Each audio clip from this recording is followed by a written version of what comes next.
साथियों, जय हिंद। बदलेगा भारत देख रहे हैं आप। आज हम बात करने वाले हैं पुनर्जन्म को लेकर। देश भर में तमाम खबरें सामने आती हैं पुनर्जन्म को लेकर। अमूमन लोग इसे झूठ ही समझते हैं, लेकिन बहुत से ऐसे चौंकाने वाले तथ्य सामने आते हैं जिसे सुनकर ये लगने लगता है कि ऐसा कैसे हो सकता है। जैसे कोई बच्चा अपने पिछले जन्म के बारे में जानता हो, अपने घर वालों से उसे बताने लगे तो लोग हैरान और परेशान हो जाते हैं। पुनर्जन्म का सबसे ताजा मामला उत्तर प्रदेश के अंबेडकर जिले में देखने को मिला है, जहां पर एक युवक का पुनर्जन्म हुआ है। उसके घर के लोग बताते हैं कि 2009 में मूर्ति विसर्जन के दौरान अमर नाम का 18 साल का लड़का गांव के ही एक युवक जो नदी में डूब रहा था उसको बचाने के चक्कर में जाता है और वो भी नदी में डूबकर मर जाता है। उसकी मां उसकी याद में तड़पती है, रात दिन आंसू भी बहाती है। इसी दौरान 2013 में मृतक अमर के बड़े भाई सूरज की शादी हो जाती है। सूरज की मां बताती हैं कि कोई देवी उनकी बेटी के ऊपर आती हैं जो बताती हैं कि मैं तुम्हारे अमर को लौटाने आई हूं, ध्यान दीजिएगा। यहां पर उस अमर की बात हो रही है जो 2009 में ही काल के गाल में समा चुका था। बाद में 2017 में सूरज की पत्नी एक बेटे को जन्म देती हैं। उसका नाम आरव रखा जाता है। आरव धीरे धीरे बड़ा होने लगता है। जैसे जैसे वो बड़ा होता है वो अजीब अजीब बातें करता, अजीब अजीब हरकतें करने लगता। 2.5 वर्ष की उम्र होते होते आरव कहने लगता है कि वह आरव नहीं अमर है। फिर आरव अपनी मां को भाभी कहने लगता है, पिता को भैया कहने लगता है और पिछले जन्म की बातें बताने लगता है कि वह मूर्ति विसर्जन में गया था और नदी में डूबकर मर गया था। वह अब अपनी मां के पास लौट आया है। आरव अब पूरी तरह से अमर की जिंदगी जीता है। पिछले जन्म की वो सारी बातें बताता है तो लोग हैरान हो जाते हैं। अमर के आरव के रूप में लौटने की बड़ी भारी कीमत सूरज और उसका परिवार चुकाता है। सूरज वही लड़का है जो अमर का भाई है। उसको भारी कीमत चुकानी पड़ी है।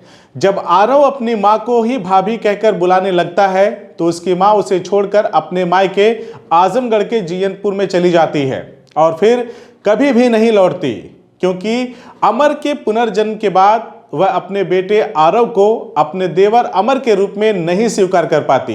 खैर, हम आपको कुछ वीडियो दिखाते हैं जिसमें वह मासूम अमर के अलावा अपने आप को आरव बुलाए जाने पर नाराज हो जाता है। वो अपने ही पिता को अपना भैया बताता है। आप खुद ही देखिए, ज्यादा क्या कहना। देखिए कौन है आप, बोलिए ना, बताइए।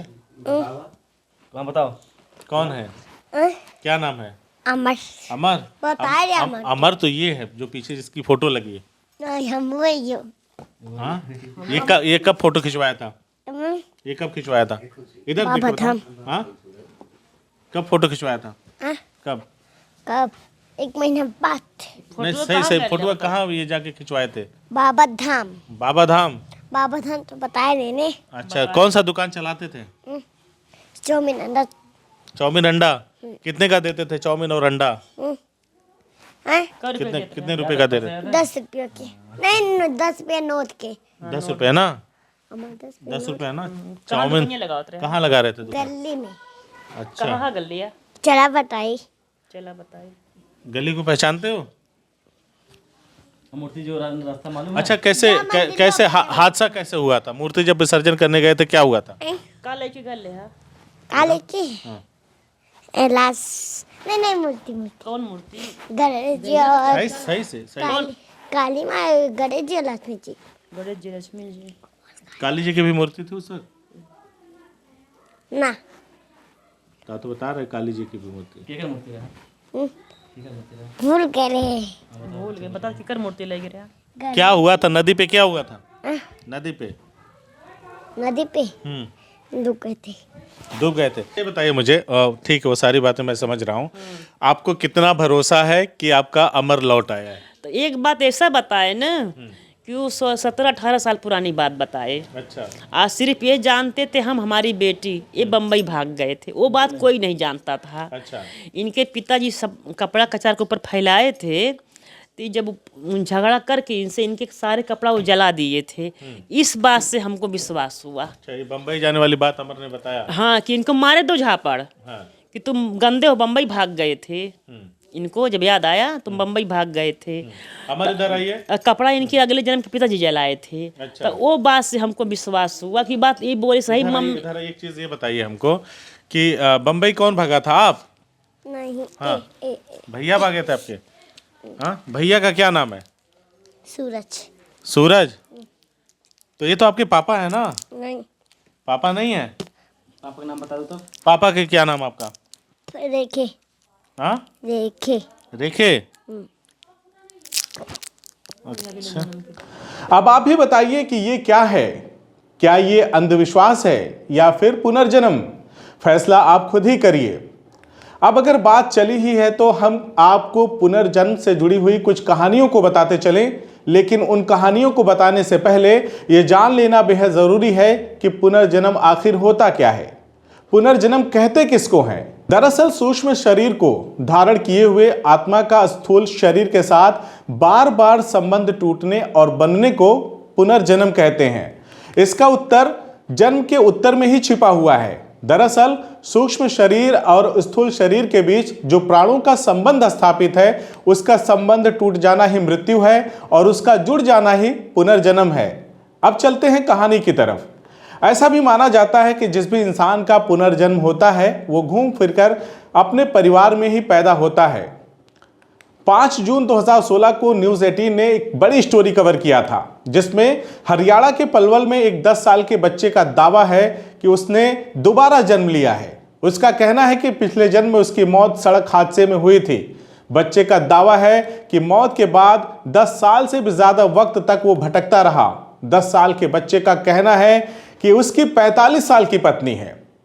बात अगर हम धार्मिक दृष्टिकोण की करें, धार्मिक ग्रंथों की करें, तो विश्व के सबसे प्राचीन ग्रंथ ऋग्वेद से लेकर वेद, दर्शन शास्त्र, पुराण, गीता, योग आदि ग्रंथों में पूर्व जन्म की मान्यता का प्रतिपादन किया गया है।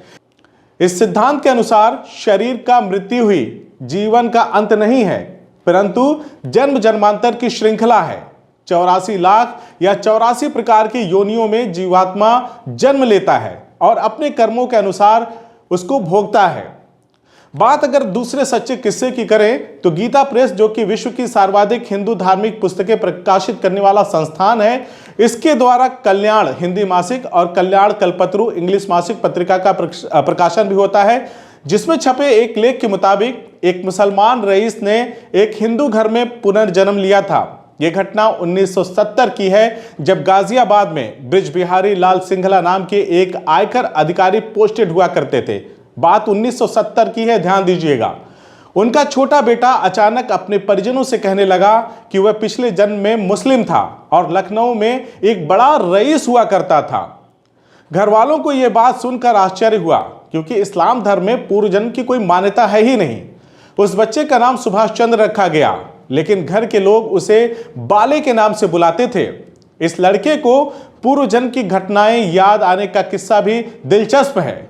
एक दिन इस लड़के के बड़े भाई का जन्मदिन था। इस अवसर पर घर वालों ने उसे कैरम बोर्ड उपहार स्वरूप दिया था। इसी कैरम बोर्ड पर दोनों भाई एक दिन खेल रहे थे कि अचानक दोनों के बीच किसी बात पर झगड़ा हो जाता है। इस पर बाले ने कैरम बोर्ड को उठाकर एक तरफ फेंक दिया और गुस्से में बोला कि मैं कोई गरीब नहीं हूं, रख अपना कैरम बोर्ड। मेरे लखनऊ वाले घर में 90,000 रुपए गड़े हुए हैं, मैं उनसे हजारों कैरम बोर्ड खरीद सकता हूं। यह सुनकर लोगों ने इसके व्यवहार को बाल सुलभ मानते हुए, यानी जो बच्चों का व्यवहार होता है उसको मानते हुए नजरअंदाज कर दिया। ऐसी ही ना जाने कितनी कहानियां हमारे आसपास, आपके आसपास तैरती हैं। आप क्या सोचते हैं इन घटनाओं के बारे में, हमें कमेंट करके जरूर बताइएगा। चैनल को अगर आपने अभी तक सब्सक्राइब नहीं किया है तो जल्दी से कर लें, और फेसबुक पेज को अगर आपने फॉलो या लाइक नहीं किया है तो वो भी कर लें, क्योंकि हम आपके पास, आपके सामने इसी तरह की रोचक घटनाओं को लेकर आने वाले हैं। जय हिंद।